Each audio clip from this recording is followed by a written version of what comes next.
जो आज भारतवर्ष और भारतवर्ष के बाहर फैला हुआ है, करोड़ों लोग उस परिवार के सदस्य हैं, वो तय करेंगे कि चेहरे का हश्र क्या होगा। चेहरे के ऊपर जो इन्होंने नकाब लगाए हुए हैं, उन नकाबों को किस प्रकार से उखाड़ के फेंका जाएगा। उनकी चेहरे रिलीज हुई है, चेहरे के ऊपर बड़ी कंट्रोवर्सी बीच में हुई थी। रूमी जाफरी ने ये फिल्म बनाई है। रूमी जाफरी बहुत सपोर्ट भी रिया चक्रवर्ती को कर रहे थे, बोल रहे थे कि उसका विच हंट हो रहा है, रिया को काम मिलेगा, और पलक पावड़े बिछा करके जो है पूरे का पूरा एंटरटेनमेंट इंडस्ट्री बॉलीवुड रिया चक्रवर्ती का इंतजार कर रही है। रिया को तो हम हर पिक्चर में लेंगे, वो रूमी जाफरी की व्यक्तिगत ये है। हालांकि उनको कोई पिक्चर अभी इस वक्त मिल नहीं रही है। चेहरे हिंदुस्तान आ रही है, चेहरे पर आपको क्या करना है ये आप जानते हैं। चेहरे को बॉयकॉट करना है, चेहरे को चमकाना है, ये दायित्व मैं आपके ऊपर एक बार फिर से छोड़ती हूँ, क्योंकि मुझे अपनी देश की जनता के ऊपर पूरा भरोसा है। मैं जानती हूँ कि आपको न्याय करना, जस्टिस करना आता है। मैं जानती हूँ कि इन लोगों की सच्चाई आप सब लोग जानते हैं। जहाँ तक इन लोगों का सवाल है, अभी भी वो अक्यूज्ड हैं, अभी भी उनके ऊपर केस है, चार्जशीटेड वो हैं। जो चार्जशीट वहाँ पर एनडीपीएस एक्ट के तहत भरी है एनसीबी ने, उसमें शोभित चक्रवर्ती और रिया चक्रवर्ती दोनों का नाम है, नामजद हैं वो उसमें। तो ऐसा नहीं है कि उनको वो बरी हो गई हैं, और ऐसा भी नहीं है कि उनका कोई विछंट किया गया है जैसा रूमी जाफरी ने बोला है।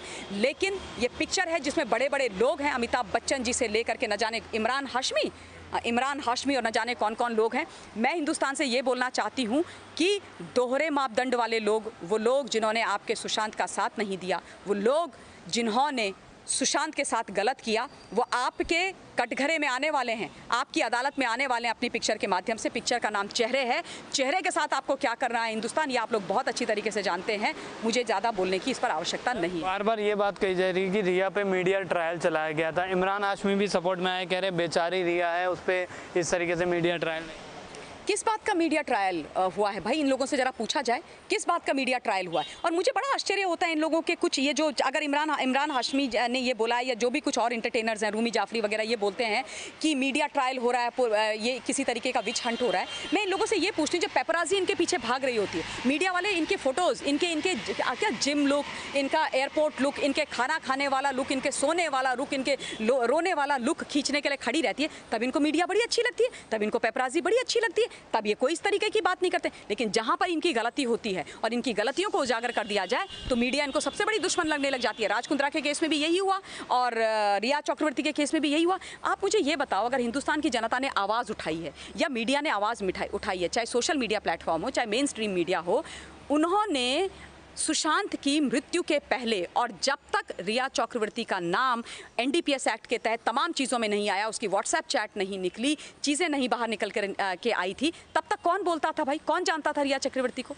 किसको पता था कौन है रिया चक्रवर्ती? मैं तो नहीं जानती थी कौन है रिया चक्रवर्ती। उसके बाद मुझे पता चला कि अच्छा ये भी कोई मोहतरमा है। तो अगर आप गलती करोगे, आपके ऊपर प्रश्न चिन्ह होगा, आपके ऊपर एफआईआर है, आपको वो परिवार जिन्होंने अपना बेटा खोया है वो उन्होंने कटघरे में खड़ा किया है, आप एक एनडीपीएस एक्ट के तहत नारकोटिक्स के मामले में नाम चार्जशीटेड हैं, तो क्या आप पर बात नहीं की जाएगी और तथ्यों के आधार पर बात की जाती है? कौन सा विछंट है भाई? विछंट तब होता है जब किसी ने कोई गलती ना की हो और आपको जो है उठा करके आपके ऊपर झूठा आरोप लगा दिया जाए, आपके खिलाफ झूठी कहानियां गढ़ दी जाए, उसको पॉलिटिकल वेंडेटा और विछंट बोलते हैं।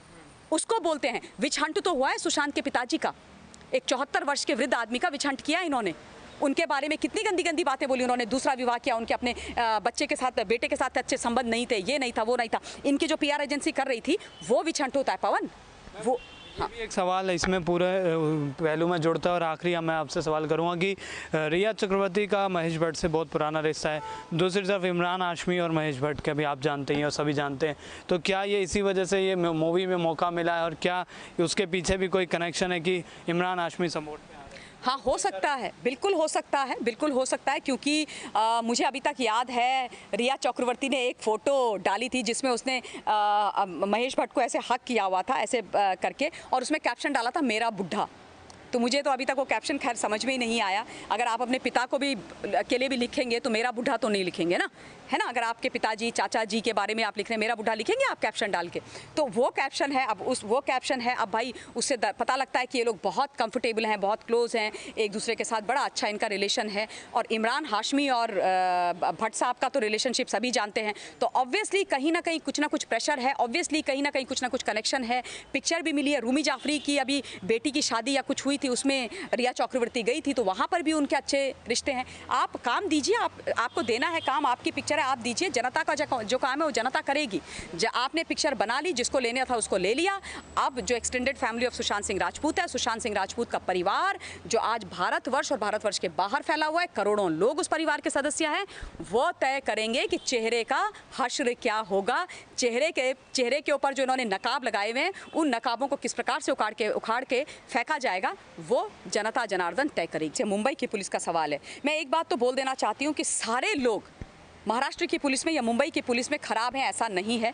बहुत सारे कमिटेड, अच्छे, जिम्मेदार पुलिसकर्मी वहाँ पर हैं जो पूरी जिम्मेदारी के साथ अपनी ड्यूटी निभा रहे हैं। लेकिन ये कुछ लोग हैं जिनकी वजह से पूरी की पूरी पुलिस फोर्स, वो पुलिस फोर्स जिसे अंडरवर्ल्ड एक ज़माने में कांपता था, आज बदनाम होकर रह गई है। और उसमें शुरुआत करी है परमवीर सिंह, सचिन वाजे, रियाज, काजी, इन तमाम लोगों ने। और अब मैं उसमें नाम एक्चुअली जोड़ना चाहती हूँ नासिक के जो सीपी हैं, उन्होंने ऐसे गठित करी एक पूरी टीम और ऐसे उसको बाहर निकाला जैसे पता नहीं किसको पकड़ने जा रहे हैं। नासिक के क्राइम रेट निकालिए आप देखिए नासिक में कितना किस प्रकार की क्या कानून व्यवस्था, कितने लोगों को ये पकड़ते हैं, है ना। सच्चाई तो तब बाहर निकल करके आती है जब ये खाकी वर्दी वाले जो खादी पहनने वालों के कहने पर काम करते हैं, उनकी सच्चाई जब बाद में निकल करके सामने आती है, जैसे अभी परमवीर की निकल के आ रही है, जैसे सचिन वाजे की निकल के आ रही है, जैसे प्रदीप शर्मा की निकल के आ रही है, जैसे रियाज काजी की निकल करके आ रही है, तो लगता है कि ये लोग खाकी वर्दी के साथ गलत कर रहे हैं। कानून के रखवाले बन करके कानून को अपनी जेब में रखते हैं। क्यों? क्योंकि इनके जो राजनीतिक आका हैं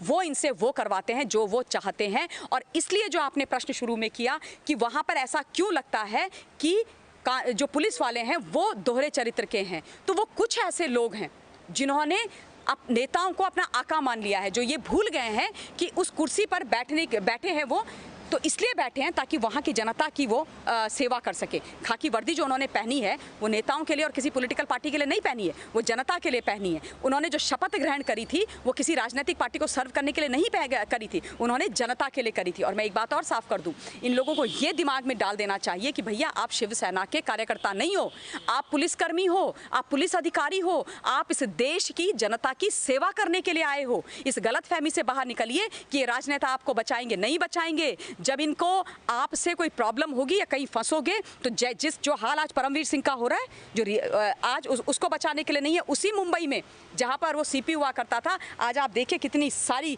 एफआईआर हो गई हैं। तो ये गलतफहमी में मत रहिए और वही काम कीजिए जो कानून के दायरे के अंदर है, वही काम कीजिए जो खाकी आपको अलाउ करती है। अगर किसी ने गलती करी है उसको पकड़िए, लेकिन खाकी को, अपनी ड्यूटी को, अपनी कुर्सी को, अपने संविधान को, अपने देश को कॉम्प्रोमाइज करके मत कीजिए।